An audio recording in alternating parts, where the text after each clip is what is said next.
Hello, one and all.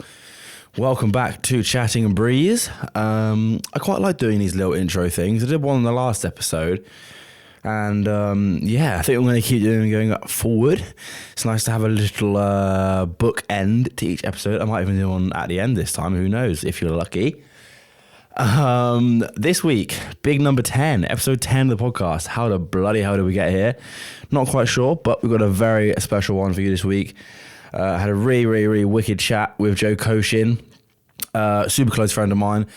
One of the first people that I actually met through the Bristol scene when he first moved to Bristol from London, but I won't spoil that because we get into that in depth. And yeah, just a really wicked conversation actually. He's just such a funny guy, such a hilarious way of telling stories. I hope you enjoy. As I said last week, remember if you want to support the cause and get some extra spicy bonus content, such as an extra half an hour, the uncut full episode of myself and Joe, then you can head over to patreon.com/belters and join for just £5 a month. You get all of our back catalogue. You get put on the promo list, you get all of our tunes, all that good stuff, and you get to not listen to me waffle at the start and end every single episode, you lucky thing. Anyway, I'm off now, and enjoy this episode, and I'll speak to you at the end. See ya! That, to sync them up. Uh-huh. All right. Here we go. Hello, everyone! Oh, you know what, yeah? That's coming in a bit hot. That was because I was doing that. But you don't want to do that. Because when you do that... No, this is a horrible way to start a podcast. I was thinking, I was like, the last episode we did without Longies in the room, and it was actually quite a fucking, like, unintrusive, nice episode. And as soon as he's here, he's, like, taking photos and getting his fucking short back and sides out. Quiet, I promise. Hello, everyone. Welcome back to Chatting Breeze. I'm here today with none other than Joey Koshin. Hi, I'm Joey Koshin. He's the 5'7" DJ.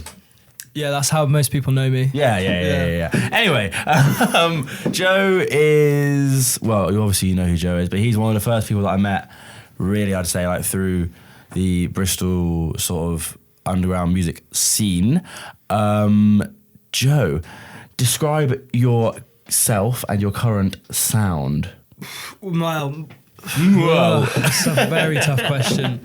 I'm not sure on either, to be honest. Oh, we'll just start with yourself. Imagine. I think myself is the harder question. Exactly. I might start on the music. No. Start with yourself. Just a guy, really, mate. Like, don't know if there's that much of note about me in Fair particular. Yeah, Maybe the tunes would probably be the most interesting part. Let the art speak for itself, I suppose. Yeah. Like that, yeah. Okay, cool.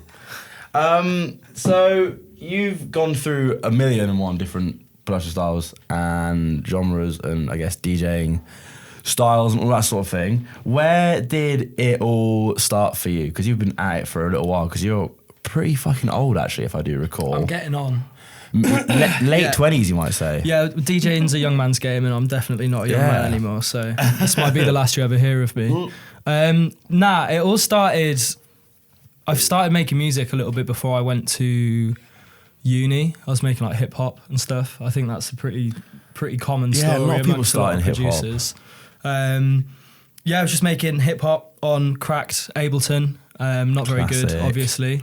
And then went to uni with the hopes of starting to make drum and bass, which I did eventually start doing. Again, not very good. What year would this have been? So I started uni in 2015, so that puts a date on me. Yeah. Feel old yet? Lol. Yeah. Yeah, living in Bristol takes its toll, mate. Yeah, for sure. But no, feeling good. You went to uni in London, yeah? Yeah, Uni of East London in Stratford. What did you study? Music tech and production. Oh, okay. So you think that helps you with your production at all, or...? Yeah, obviously. But I think, to be honest, what I always say when people ask me that is that I feel like I learned... my God. Little...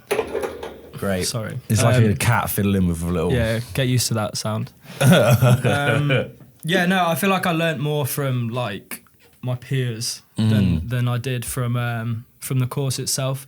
Just surrounded by really good people that were interested in the same stuff as me. So, yeah, it was good. Was it a lot of drum and bass then? No, not really. I think I was probably the only person really into that. A lot of people with it being London, there was like, you know, sort of like urban sound was quite big. So there's a lot of like hip hop, and at the time it was like drill and trap and that sort of thing. So it allowed me to like work with vocalists as well, which is a good thing, which is something that I haven't really done a lot of since. So you had some original vocals on some of your earlier tracks? Yeah, as part of the course, but then also just through meeting people as well. Like when I was still making hip hop, even when I was trying to do drum and bass. So yeah, for a long time I was working on a lot of hip hop, working with a lot of vocalists and stuff. I actually worked in a little studio in Tottenham where I was like the in-house producer, and then they get, I don't know, like 15-year-olds to come in, and they're all trying to be like sort of like drill stars, and they were talking about like chinging people up and that. And I was, they'd be like, I want this beat, can you download it off YouTube for me? And then I'd have to like get a YouTube rip, and then they'd be booked in for an hour and expect me to get a whole song done. So they do like one take of a verse, and then I'd just give them some absolute trash. Oh my god! So, but you say you were a producer, you were just ripping beats off of YouTube for these kids? Or? It wasn't like I was making the song. I suppose I was a producer in like the traditional sense, where like you would go to a music studio, and you would already have the songs, and then the producer would put it all together in the box. Okay, so it wasn't like I was like a composer. Yeah. Okay. I see. That must have been so interesting. Like, did you have any actual like, I guess, face-to-face experience with these youths at all? Did you feel like you were something of like a mentor to them?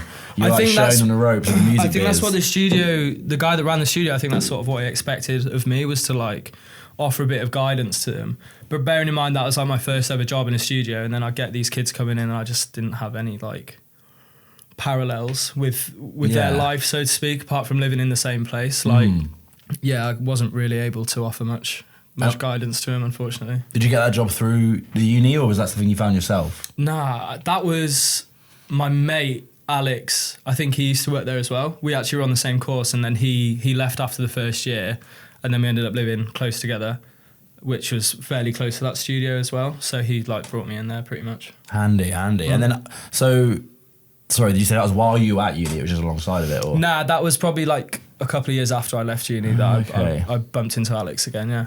So you were carrying on with this sort of, you were making some hip hop, you were making some drum and bass throughout your time at uni, and for a few years afterwards you were doing the same sort of stuff musically? Yeah, so it was probably around a similar time. I was like really into my drum and bass, and then I moved in with a couple of other guys. I was supposed to live with my mate, and then he had some plans that fell through, and I ended up basically living with his mates. And they were like big into their breaks and like dance hall and stuff like that, and like stuff that was a bit slicker than drum and bass. Yeah. And obviously I always wanted to be way cooler than I actually am, so I was like, cool, I'll do what these guys think is cool. Yeah. So that's basically when I started making like breaks and garage and whatever else, yeah. Were you playing out a lot at this time? Nah, hardly at all. I think I've maybe done like one gig, and that would have been at, so you know BABYYY, obviously. Here we go. Getting straight into it. Well, so I lived with him for a bit because we were at the same course, on the same course at uni. He, way back in the day, obviously when he was like the king of garage, he used to run a night called, in fact, it might have even been before that, when he was the king of tech house. Was he doing tech house before garage? Yeah, he was big into the tech house. Really? Yeah. The thing is, I feel like with BABYYY, he's always been like 3 years ahead of like what's cool. So like now everybody's getting into techno and stuff, and he's been doing that for ages. And it was the same with garage. Like he was doing garage like a year before it actually really became that big. That's an interesting point, actually. Yeah, keep your eye on whatever he's on to next. I suppose. Copy BABYYY is my that's what I do. No, but he had a night called, it was called like B3 or something like that. And he did, I think that was the first gig I ever played. He did like a tech house night or something. And I couldn't really DJ, and I'd never used CDJs before. And I did my set, and BABYYY stood next to me for my whole set and just like got the jog wheels in time for me and stuff throughout the whole thing. Unbelievable. Yeah. So you hadn't, how much experience did you have with DJing up to that point? Very little. We had like a DDJ at home, and then we lived in a house of 5, and then we'd always have mates over, so we'd just do like 2 songs each, just keep going. There'd be like 5 of us, we'd do like that every night, but it was all tech house. It was probably all with sync on, or all just locked to like 1, 2, 4, because I was big in the tech house as well.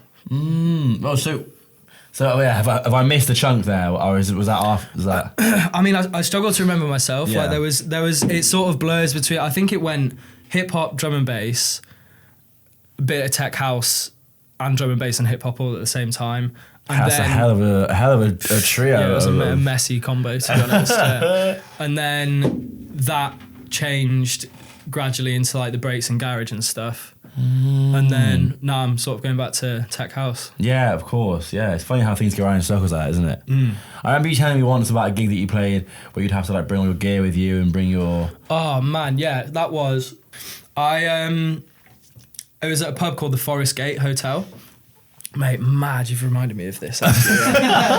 Man, it was crazy. We just ended up there one night. I can't remember why. Like, I had loads of mates that lived in East London after uni, and they were all dotted about that area, like Stratford, Forest Gate, Manor House, that sort of shithole area. No London slander on this show, mate. We love London. No, I absolutely love London. And I think we were there for like a mate's birthday party or something, and I just went up to the bar and I was like, yo, do you need a DJ? And they were like, yeah, cool. You just went up to the bar and asked if you needed a DJ? Yeah. It really works. My God. It's the sort of thing you hear about in films. It is. Really It's like, is anyone in here a DJ? Yeah, who needs a DJ? And then they were like, yeah, cool. So what I used to do was go up there, I think it was like every other Friday, and charge 40 quid to play for 4 hours.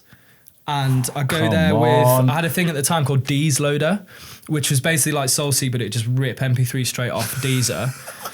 Man, it was sick. It was so much better than SoulSeek. Like, it was so clean. Got on their Wi-Fi, and then you'd have a weird mixture of like old boys that were into their like sort of soul, like reggae, Caribbean music. Get all that for them, and then you'd have these other kids come up and they'd be like, bruv, you know this is like D-Double's local, like D-Double comes in here like all the time, like can you get one of his tunes, and then I'd be like blending in between like, I don't know, like soul, like Motown stuff, and then into like drill and grime and that, like such a weird combo. How long did you do that for? Probably about a year. I remember having to up my fee to £50. Woo, but then you go there some nights and you'd play for, well, they're like, I don't know, half an hour, and then they'd just be like, yeah, no one's coming. So you get 40 quid just for doing that shit. Every week or every other week, did you say? Every other week, sorry. But what I'd have to do, it wasn't like a too far a distance, it was probably like half hour on the bus. But I'd go with my amp, sorry, Dan just burped in the background. I'm going to whack the gain up on that for like a half second. Turn along his burp.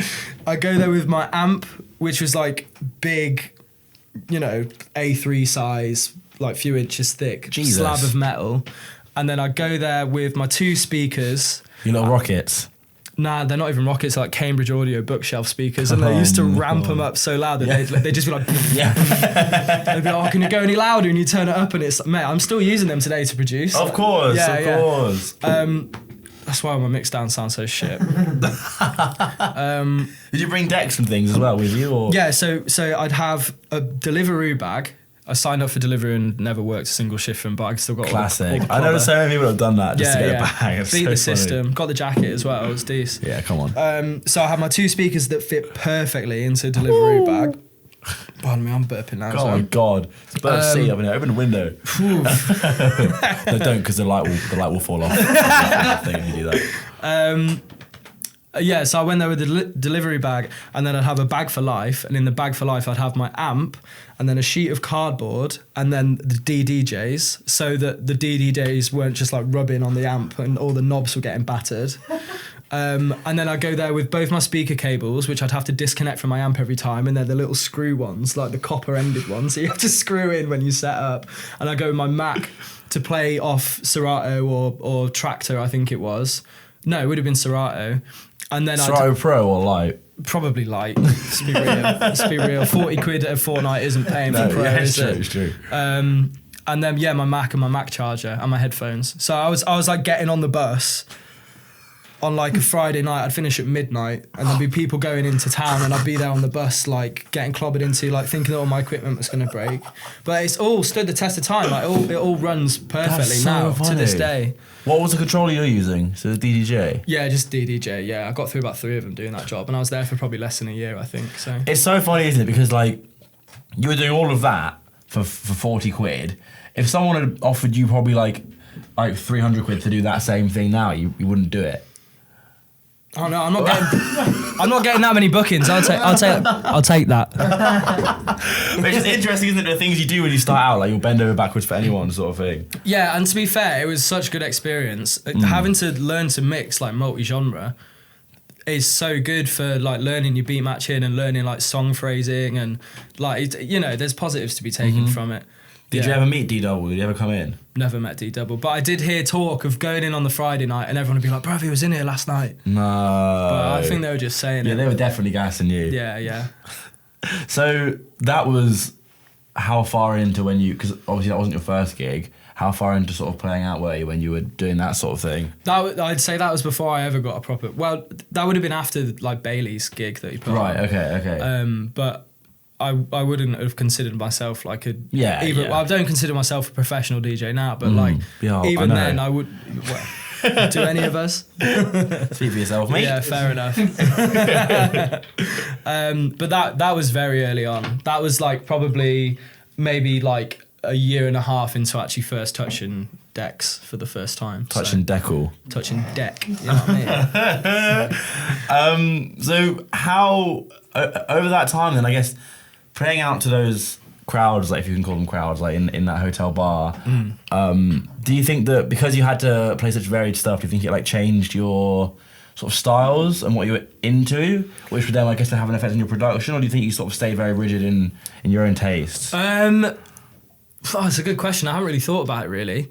It probably almost certainly opened my eyes to stuff that I wouldn't have heard of otherwise. Like right now, like obviously I'm involved in dance music and stuff, and I love dance music. I love playing dance music, but I don't really like listening to it like 9 to 5. Like I listen to a lot of soul and funk and jazz and indie, a lot of indie stuff. But like, yeah, perhaps I always had an interest in that though. I think, and like my dad's like super interested in all of that. He was an old rocker, and now he's sort of mellowed a bit, and he's into the more soulful musical stuff. He didn't like your drums when you were making drum and bass then?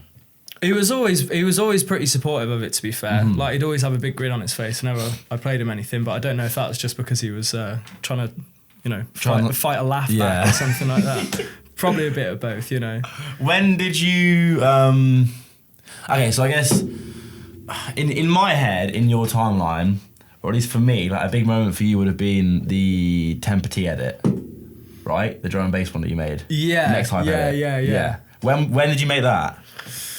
That probably was like maybe 2020, around that time. Really? That's not that long ago. No, it's not long enough. It should have been more in my past than it really is, to be honest. So you were deep into drums production then by that point? I don't know. I feel like that might have been on the tail end, because that's kind of like, that's borderline breaks. Like the drums in that is just a reprocessed break, really. Yeah. I think what I was trying to make when I was big into my drum and bass was like techie, sort of like more minimal stuff, like more like clean drums, like programmed drums, whereas that was like probably a transition song for me from drum and bass into breaks. Yeah. Were you getting many releases when you were making the sort of techie drum stuff? Yeah, it was alright. There was this label called Noxious Records, which are based in Guildford, I think. Come on. Big up the Guildford massive. Hold tight, Guildford. Come on. Oh man, I played it's a bit off topic. No, well, it's kind of on topic. They've got a club in Guildford called 33 Hertz. Oh yeah. And that label Noxious, I think there's like 3 guys that ran it. It was like I'm gonna struggle to remember their names. But basically there was about maybe like 7 people on their label. So they booked me down to go to Guildford. And I was like, oh, cool, like actual gig out of town. They're booking me. National DJ, baby. I'm pretty sure I had to pay for my trains. I ended up sleeping on like a horrible leather sofa in the room that everyone was doing afters in. Oh, yes. Just like fucking like slipping around on a leather sofa just because it was grim, man. Yeah, it was grim. But yeah, there was like 7 of us, and then we all did our sets, and then at the end there was like 7 of us doing like 1-for-1 drum and bass back to back. In Guildford? In Guildford, mate. We tore it a new one. On. Yeah, man. Yeah, one of my happiest DJ memories. That was probably quite a cool memory for me. Nice. That was when I was like, yeah, this is actually well fun. Like I felt proper in my element. When was that, sorry? Tunes. Oh man, I've got no idea when that would have been. It would have been probably 2019, I would say. Okay. Yeah, around that time. And the Noxious Boys, you had some releases with them? Yeah. I can't remember how many now. I probably had like 3 or 4. Okay, nice. I've got one that's actually still on Spotify, but please don't go looking for it because. Yeah. To be fair, I actually listened back to it the other day, and it's like that same thing when you listen to your old tracks, you're like, well, actually, maybe I was onto something there. I shouldn't have changed. Actually, I make a joke, but I half believe it that I think I've actually become a worse producer with time. Like, listen back to my old tunes, there's such like, I don't know, just like blind energy to it. Like, I didn't really know what I was doing, but I had like ideas there. Whereas now, like, you get more clinical with your production as you go, don't you? You get more methodical with it, and I've lost a bit of that. I think as well, by its nature, like drum and bass is incredibly sound designy. You know, it's much more about making it sound like incredibly clean. Yeah, I guess so. I mean, that's probably why I moved away from it, because I thought it was too hard. Okay. Because that's why I like house now, because like that's built up on really like basic and like more organic sounds. So yeah, whereas drum and bass is like you've got flanges and stuff like transient shaping and that. Bro, don't talk to me about transients. So did you do any other music work while you were living in London other than teaching 15-year-olds how to rap? So when I was at uni, and then we had to do like an internship, right? And me and my mate Ellis both did an internship at this place called Shoreditch Radio, which I wouldn't really consider it music work. In fact, it was far from music work. Like, it wasn't work. It was just messing around. It's stupid. But tell me about Shoreditch Radio. So, basically, God, it's so the thing is, like, when I talk about it now, it won't come across as that weird, but it was just a really just stupid sort of time wasted experience. But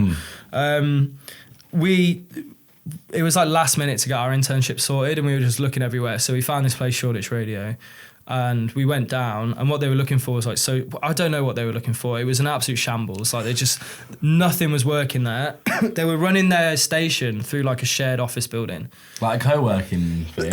yeah, like desk hire or whatever. Right, They had sort of semi-permanent people in there, but then like basically you get there at 6 because that's when everybody would leave the office building.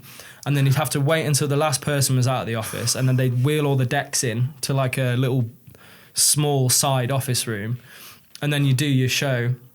So that was like my first radio show that I did. It's called Joko on the Radio.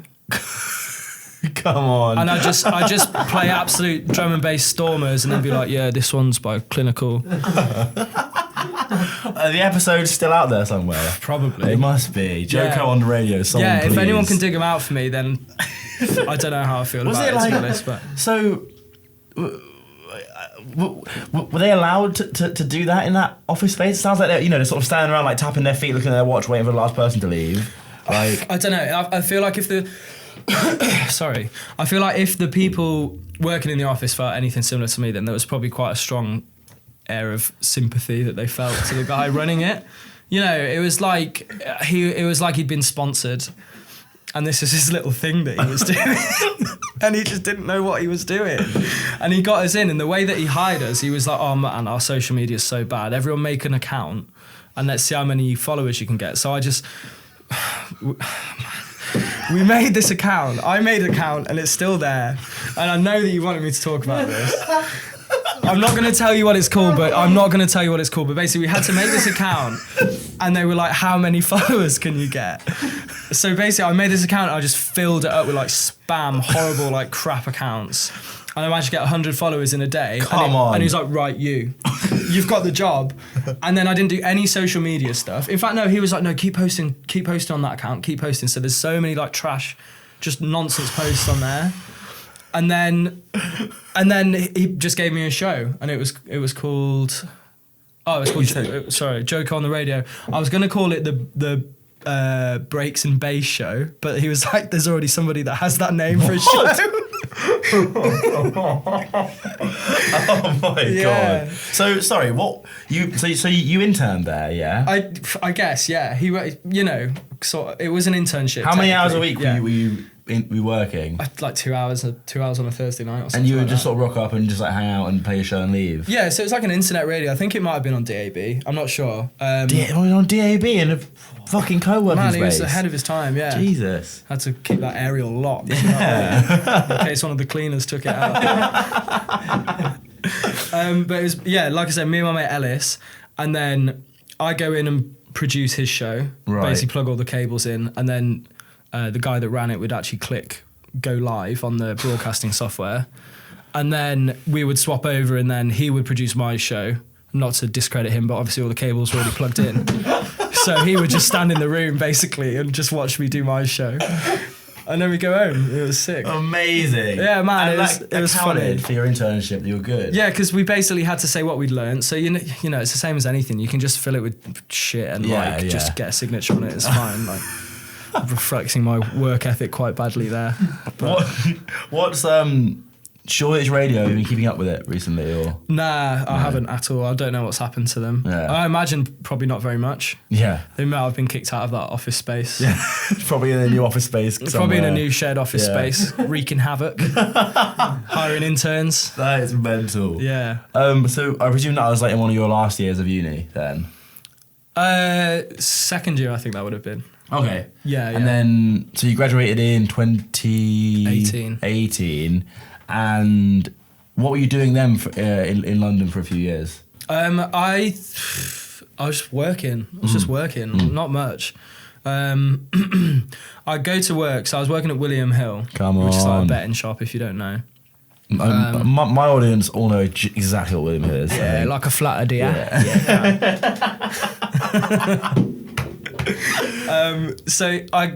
Yeah. Basically, like you do an open or a close, and the open would be, it depends on the shop. Some shops you had to be there at 5:30, but most shops in the morning at William Hill. Man, there was this one in Poplar, which is near Canary Wharf, but it's like the yin to Canary Wharf's yang. You know what I mean? Canary Wharf is like Peng with probably really tiny bits of shit.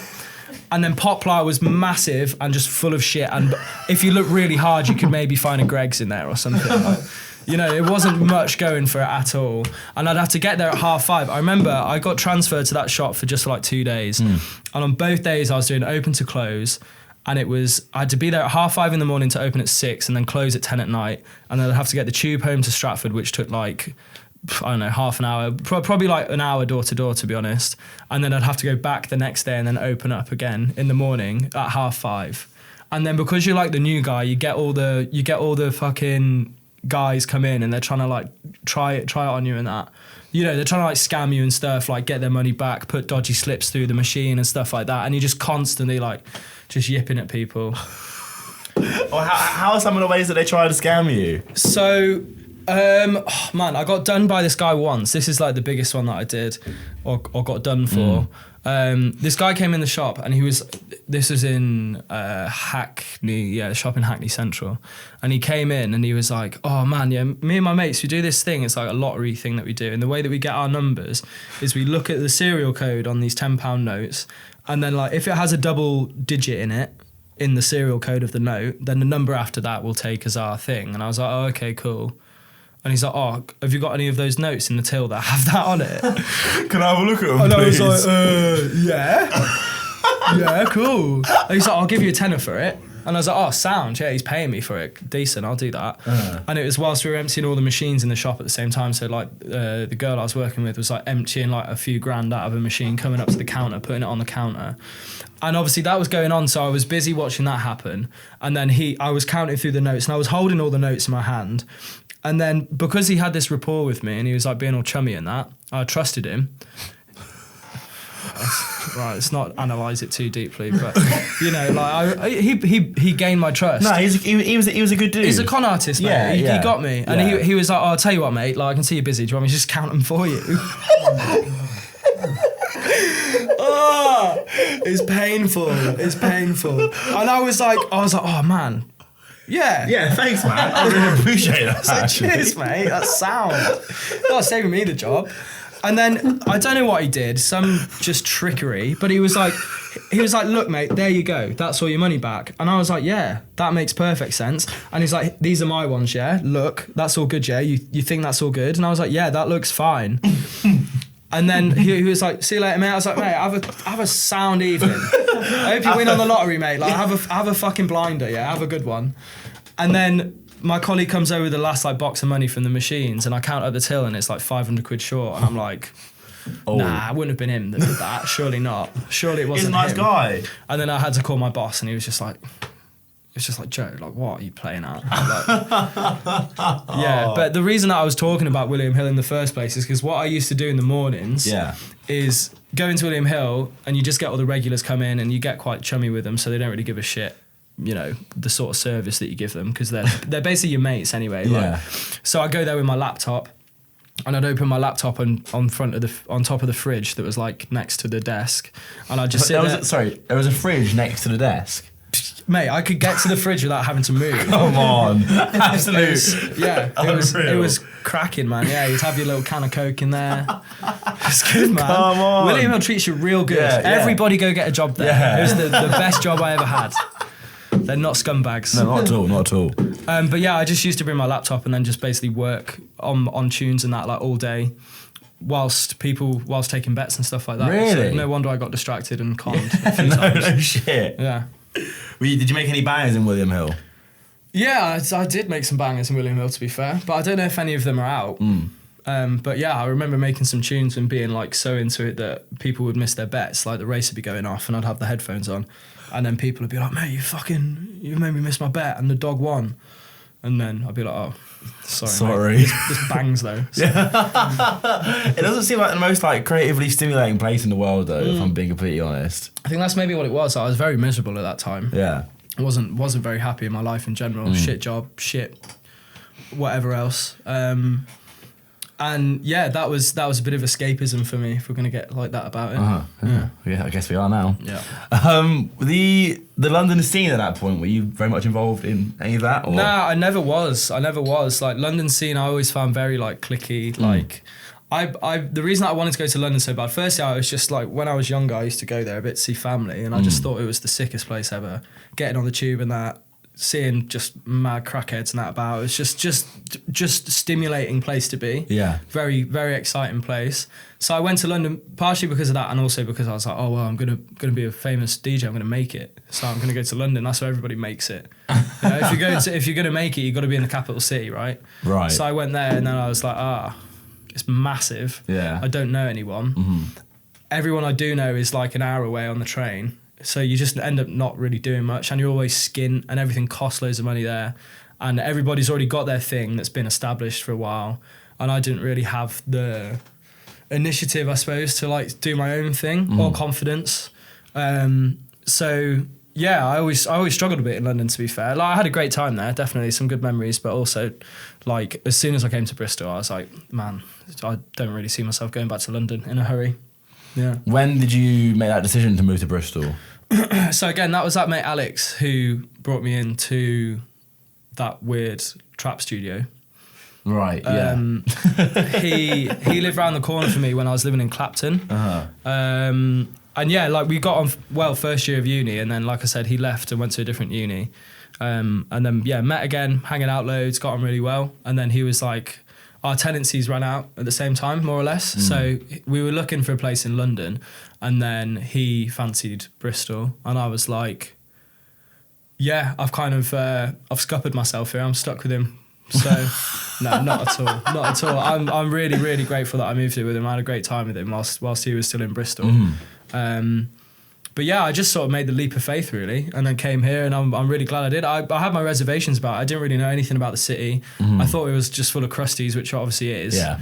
But like, you know, you can avoid them if you stay away from Stokes after a certain time. So Debatable, I would say. well, actually, no, they're everywhere, man. Yeah. They're everywhere. They're in his house, actually. Yeah. They're like rats. So you didn't have much of a understanding of, I guess, what was your knowledge of Bristol like musically before you moved here? Well, like obviously being a drum and bass boy, I was just like, oh well, like breaks from Bristol, you know, massive attack on drum and bass and that. Wait, what? Like Massive Attack from Bristol, right? They're not drum and bass though. No, that's what I was saying. Massive Attack aren't drum and bass, okay. but they are from Bristol. I'm just pulling your legs. Sorry. Yeah, obviously I just knew it was like. To be honest, I didn't really know anything about it. I was like, oh, Bristol's good for music, innit? but like I didn't know to what, like I didn't actually know anything about why it was good really. It was just like everyone was like, oh yeah, Bristol's really good, man, you'll have a great time there. And I was like, oh, okay, cool, that's good, because I'm going. And how long did it take you before you sort of found yourself in the scene here? Because I remember the first time we went for a pint at the farm. Do you remember? I do. Remember it fondly. Yeah, like it was yesterday. Yeah. Because I bought a sticker pack off of you. yeah. And how long had you been in Bristol before that point? Mate, that was the first week. Yeah, you just moved here. That was like on the Wednesday, and I moved in on like the Monday or the Tuesday or something. Like, it was literally like more or less the same day that I moved in, yeah. So I bought a sticker pack actually off of Levi first. That's it, yeah. Yeah, and then he was like, oh yeah, I'm in Bristol, come pick it up. And then this didn't happen, and he left. He's like, oh yeah, my mate Joe's moving to Bristol if you want to meet up with him. And I met up with you, and I remember you gave me this sticker pack, and I didn't even have to pay for it. And I was like, that's on Big Kosh, mate. You look after that. That's on the house. Because they're ME1 stickers, weren't they? Of course. Yeah. We barely even touched on ME1 either. No, haven't at all. Yeah, that again, I was doing that with Alex all around that same time. Like me and Alex were doing a lot of stuff together. And yeah, it was him and Levi, Celestial Being that you mentioned. They were running it together. And I think they just wanted to bring a couple others in, so they brought me in and Greg as well. Or Gerg, as he's known. He's now out in Dam, I believe, smoking shed. Come on. So they brought us in, and we had a really good run doing those like free ME1 downloads and that. Yeah, they did really well while they were happening. Yeah, man, we were really going places with that. And then I was like living at home with my mum and dad at that time. Actually, that was in my little time in between being in London and Bristol. Right. I was there for about 6 months or something. So yeah, that went pretty well, doing all that stuff. It was really fun, good running the label. But then I moved to Bristol and like got a job and stuff, and I wasn't able to put as much time into it. And obviously Alex came with me, so you know, just changes in lifestyle and free time and stuff like that. So yeah, unfortunately, we just didn't really have the time or resources to carry on making it happen. But yeah, whilst it was happening, it was really good. I feel like we got some good tracks out there. Definitely. Yeah. Yeah. Do you ever miss doing the label thing? I don't know. Kind of. Not really. Because I'm trying. Like I've made a logo and an account for a new label that I was going to do, but I'm not really motivated to do it, to be honest. I don't know. I do struggle with motivation in general. So I think I can have like one focal point, and I need to hone in on that one thing. It's until I'm like in a better position in terms of like a career in music, which I hope to be at some point. But like for now, I just want to focus on getting tunes made, and maybe I'll put those tunes out on a label, but also on my label. But also, I enjoy working with other people as well. Like it's part of the thing is like networking and collaborating, and I've always enjoyed collaborating with other people. So yeah, label wise, like I don't know really.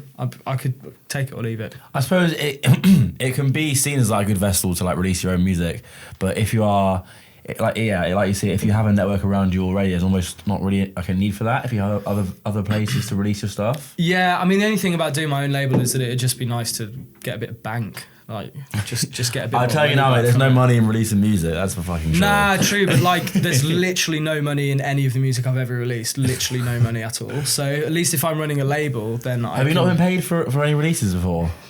Well, I've been paid for like a little bit for some releases. Okay. Nothing life changing. But I'm not saying like if I was to do a label that anything life changing would happen, but. You know, I'm not in it for the music to start with, which is another reason why I'm quite happy. You're not in it for the music to start with, you just said. No, I hate music. You just said I'm not in it for the music. I meant to say I'm not in it for the money. But I hate music and money. I need to get out of this game. I'm going to edit that so harshly. No, like I am in it for the music. I'm not in it for the money. Yeah. Although it's getting to the point now where give me some money in it, like a bit of money. I'm kidding. Like I enjoy working with labels, and I enjoy making music and stuff. Like it's not about getting rich or anything like that, is it? So. But I think one of the things that I found, especially recently, is like trying to figure out how to like monetize this sort of thing. Is that most people One of the exceptions is currently staying in this fucking room, the jammy bastard. Most people need more than one sort of avenue of income if you want to make it in music. I think just in general, if you want to make it in this economy, like I get my salary from my normal boring day job. They're listening, so be careful. Yeah, no hate. I don't actually hate my job at all. I do like my job a lot, to be fair. But yeah, I get my money from that. And then if I'm lucky, I'll get a bit of money from DJing or from sales or from like graphic design or something. If I didn't have that, I would be absolutely fucked. Like I don't know how people do it. I can't budget myself in that way. Yeah. Like it's probably just my own personal issues that I have. I think it's not like personal issues. I have a personal issue with budgeting myself. Is what I'm trying to say. Like and probably some other personal issues as well, but we won't go into that. I think that's just got a lot to do with how hard. They're making some questionable hand gestures off. They're trying to imply that I have a lot of personal issues. So you moved to Bristol. How many years ago was that now? Like fucking hell, it feels like so long ago. Oh, it's fucking dragged. No, it was not 3 years ago because I was already doing Belters at that point and Belters isn't 3 years old yet. I think it's 3 because I moved in. Me and the bird have been 2 years. Is it really? Yeah. When was it? Trying to figure out. No. I think it's 2.5. So I think I moved. It was one of the months beginning in A. So I think it was August that I moved here, and it would have been August of 2021. Yeah, that makes sense. Because that is right. Because I was in London for about 6 years, and I moved to London in 2015. Right. Yeah, makes sense. So it'd be 21 that I came to Bristol. Yeah. Oh, mental. It's weird because it feels like 2 years in the scheme of things doesn't actually feel like that long of a time. But like since I've met you and like since I've met everyone else, like it feels like it's always been that way. Do you know what I mean? It's so strange. Yeah. I mean, what were you? So you'd already been doing like the breaksy stuff before that point, before moving to Bristol, obviously, because I knew you for like your Mud edit, and there was another release you had where it was like the artwork was like I want to say it was like a green beer mat, and it was like. That 100 rounds. It's like sampled 21 Savage. And yes. So I knew you for those bits then, and like before we met, I thought you were going to be like an older geezer. In my head, I had you being like kind of old. I have wisdom beyond my ears. Yeah, that's sure. For sure. Okay. I mean, you, to be fair, the trim has taken years off you, mate. Thank you. But when you had the bald head, you look like an old fucker. I'm not gonna lie. That's fair. I kind of like the old fucker look. Yeah. But yeah, I'm glad that the mop's back in town. To be honest. Yeah. So the Mud edit was something I want to talk about as well, because that I think is still a very, or at least like in my eyes, a very like significant tune for. Like the free download garage sort of wave, like breaks, garage, whatever you want to call it. I would say that for a lot of people, including myself, when I first got into that sort of subgenre, was one of the first tunes that you would sort of come across. Like SoundCloud would just fucking spit that one at you. Yeah, 100%. Really, 100%. That's mad. I didn't think it had that degree of significance. Well, I'm not trying to big it up that much. No, yeah, of course. I didn't think it was like that big on the scene, if you know what I mean. I mean, it's got like a significant amount of attention. Still hear it. So yeah, I think I heard it out for the first time this summer, which was pretty mad. The first time? Yeah, the first time Yems played it at Outlook. Yeah. Really? Yeah, and I was there. It was mad. That's the first time I've ever heard.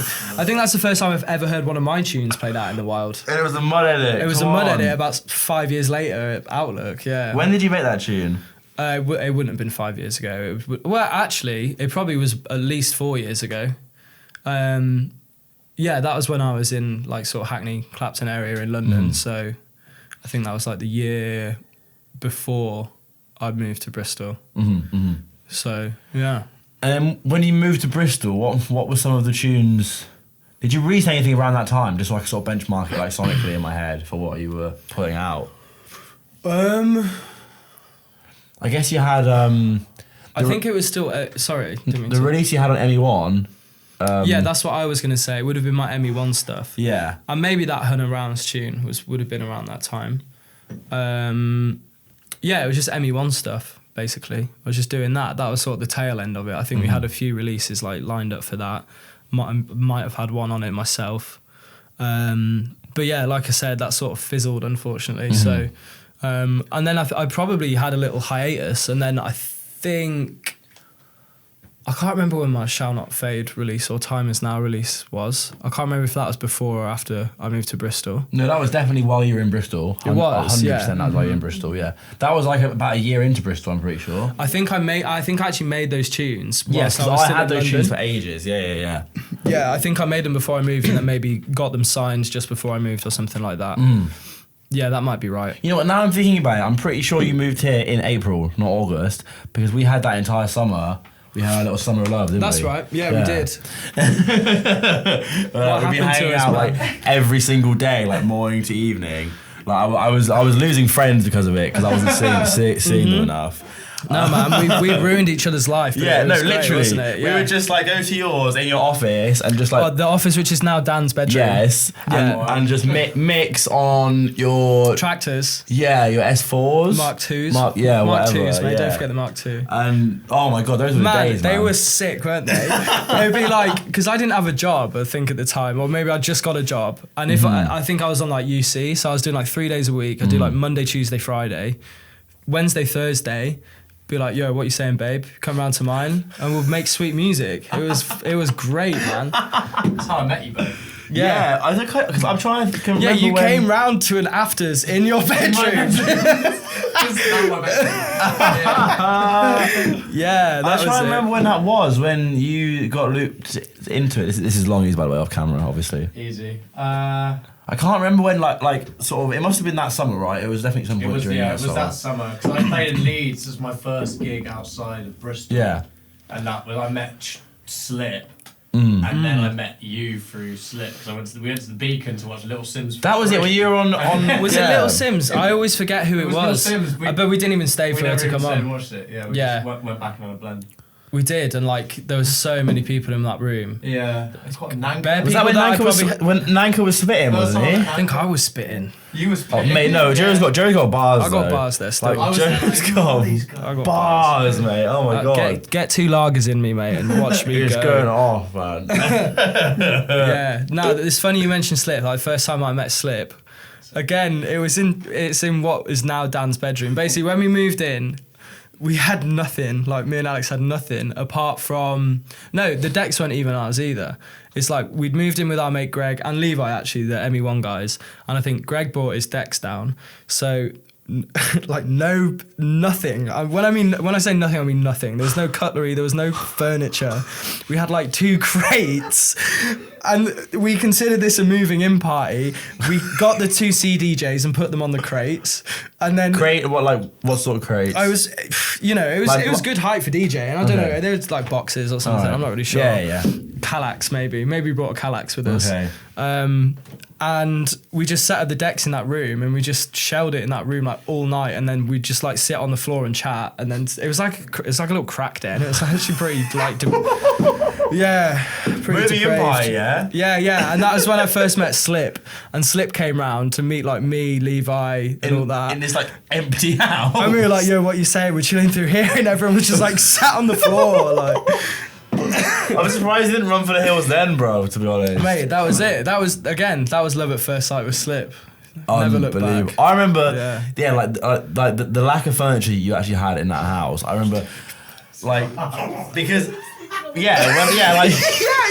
I used to stay around yours, I would sleep on the floor in the living room. Like it's like a laminate floor. It's under like a jumper or something. Yeah, you just give me like a blanket, and I would just lay there, because it'd be like mixing till like 4 in the morning, and I'd be like, well, I'm not gonna go home now, I'm just gonna sleep here. Yeah. Those were the days, man. Jesus Christ. I'd have those days back if I could. They were such good times. They were, yeah. They were great. I remember Bam came round when I'd first started like seeing Bam, and we were like in our living room, which would have been your temporary bedroom, I suppose. Yeah. On the guest floor. bedroom. And we were like, we just sat on the floor and just like basically just sat like cross legs on the floor because there was no furniture or anything. Oh my god. It was so bad. Look how far you've come, mate. Look at me now, I got a whole sofa in my house. Come on. Come on, L sofa as well. We made it. So that was that summer, and I think that was very much like you sort of landing in Bristol, meeting people, sort of doing all that sort of thing. So that I guess I don't blame you for having a bit of a hiatus then, and sort of going off of tunes for a bit, because it was very hectic that summer. I seem to remember. Yeah, to be honest though, like United's in Bristol, it doesn't really stop. Everyone's like, oh well, we've had a hectic summer, so we'll calm down in the winter, and then it's like the winter's so depressing that everybody goes even harder, and then come out of winter and everyone's like, oh, it's summer now, so we may as well like party. Yeah, but it never stops here. It never stops. Although I would say that like I see a general trend of people toning it down a bit now, which is nice. Like myself included, like had some good times, and yeah. But I'm keen to get my head in the game now. Do you find that your musical output is better when you're partying more or less? Oh, less. Yeah. It's definitely better when I'm taking it easy, for sure. Yeah, I mean, it's just being hanging. Like, you can't make tunes when you're hungover, man. Like, I struggle to watch telly sometimes when I'm hungover. Don't want to, like, click around on Ableton and draw a MIDI notes. Like, yeah. Nah, I find, like, motivation, creativity is just, it goes through the roof when when I've had a quiet weekend. So, what sort of stuff were you making in the early Bristol days then, after that initial summer, or forget the summer, just once you started getting back into sort of making tunes, what sort of things were you making? Because you weren't quite on that house sort of thing yet. Obviously, like you say, with the Shall Not Fade EP, all those tunes were kind of already made as all breaks and two-steppy stuff. But I think I don't know. I've maybe I still do feel a bit lost with it, but like I think definitely then I was a bit lost with it. I think maybe that's the reason that I wasn't making tunes. It's like done the garage things if I had like any impact on the scene. Like garage, bro. A complete garage, pillar of the scene. Nah, like I made a bit of garage for a bit, and then I was like, oh well, this is too rinsed now. And then I like made some breaks, and like breaks was already rinsed by the time I was even making it. Really, it wasn't, but like it was. Those scenes. I don't know if I'm a bit of a like trend follower or something like that, but like I feel like now I'm getting to the point where I'm making tunes which sound a lot more like unique and a bit more authentic to my own personal sound. Like I'm noticing my own sound a bit more come through in the tracks that I'm making now. Whereas back then when I was making garage and breaks and stuff, like as much as I was enjoying it and I was liking my output, I still didn't really feel if it was necessarily like, it didn't feel like it was a thing that was mine. It felt like it was a thing that I was like copying or like trying to fit into a bit. And it's taken me a very long time to like start making stuff again now that feels like it's something that I can claim as my own. What do you think that's down to? Like, you think that has something to do with just like you sort of growing as like, a creative, or do you think that's got something down to your environment, or? Probably both. Like, I think Bristol's a great environment because everybody's, you can all have one taste in music. Yeah, I mean, like you can all have a what's the word? Like a shared genre or a specific thing that you're all into. Right. Yeah, but then like all of your other mates will have all of their other tastes and stuff like that. It's not like drum and bass and stuff when I was into that. It's like such a monoculture. Like everybody's like, oh, if you don't like drum and bass, like why are you even bothering listening to music? Like why would you listen to anything other than drum and bass like 24/7 all day long? And I was part of that. I was like, mate, like these are idiots. You don't like drum and bass? Like what? You don't like a bit of Liquids? Like chilling out? Like a fucking dork, like it's so lame. I've never been in the drum scene. Is that really what it's like? I mean, it was my experience of it, yeah, and it was a lot of, it's the same as anything. You have your own little things that you're into, but like, it feels almost like a cult when you're at a drum and bass rave. Everybody is just like fucking coming over drum and bass, like it's mad. They love it. It's insane, mate. It's insane. They're like obsessed with it, which is cool. Like it's cool. And when I was into that, it was really cool because I love the music primarily more than I love the scene probably. But then also when you go out and everybody in the scene also is like well into what you're into, it's sick. But then you realise that there's more to life than like 174 BPM. 175 rollers. 175 if you're feeling cheeky. If you're on after the warm up. Yeah. Do you find that there's like more of a sort of divergence in like the sound in like different scenes? Because like obviously you've been through quite like a long journey of a lot of different styles. Like you kind of been from like one extreme to the other in terms of you know drum and bass to hip hop and house and that sort of thing. Do you find that certain genres allow for more like breadth in creativity and some are more like refined than others, or? Yeah, sure, but I think the key to creativity is like finding your boundaries and then using those boundaries as the pillar, and then you move within those boundaries, and that's how you express your creativity within one particular medium, or in the case of music, within one genre. I find that like house music is so good for that. Because like, I was saying, like, as a, joking about drum and bass, like how the, liquid to chill, rollers to gurn to or whatever, like, I don't know. You see, it's hard when the camera's there, isn't it? It's hard. Yeah, it is. It's tough. It is. Your brain goes empty. No, but that, I feel like with house music, it sounds very like cliche, but it's like so accessible and open as a genre, and like you can go in any direction that you want with house music. It's just for like kick, snare, or even just a kick if you're feeling crazy. You can do whatever you want with it as long as you have that routing in the 4/4. Like drum and bass to a certain degree you can, but then also it is still like boots and cats, and it like it's very drum and bassy. Why do you think it affords that luxury? Do you think it's because it is one of like the sort of house music? Yeah, well, it's just such a fundamental thing, isn't it? It's like the first dance music that came out, and it's been going for so long, and at this point like so many avenues have been explored that it almost kind of normalizes, maybe to its detriment, but like it normalizes the further like left that you push it. It's almost like you've kind of heard it before in a way. I don't know if that's necessarily a good thing. Maybe I'm going down the wrong tangent there, but I don't know. It's just such like a basic building block to put stuff on top of that I feel like you can pull any emotion out of like house music. Whereas with drum and bass, it's still going to be like, you're bopping away. For the audio only listeners, he is doing a skank. I'm doing a skank. It's a really good skank as well. imagine the best skank you've ever seen. It's a little bit like that. Yeah, exactly. Yeah. Do you find people are receptive to house nowadays, currently? It's a hard question, I know, sorry. It's a bit of like, I'm not entirely sure what you mean. So I guess in terms of, so if you compare so in my head, a drum and bass crowd is different to a house crowd, is different to a garage crowd. Yeah. There were similarities and differences throughout all of them, I suppose. Do you find that, because I feel like currently for you musically, you're going through like something of like a transitionary period in your sound. Yeah. How do you find that is playing out when obviously some people are expecting one thing and maybe you're delivering something else? Well, I don't know. I think my output is quite delayed, and what people expect of me is perhaps not what they actually get when they hear me play. So, for example, like my most recent gig, I was playing out in Istanbul, and I'd like been prepping for. Obviously, it's quite a big gig. I think it's like my first one abroad. So I was like, okay, I'll prep for this, and I've obviously been really like digging house at the moment.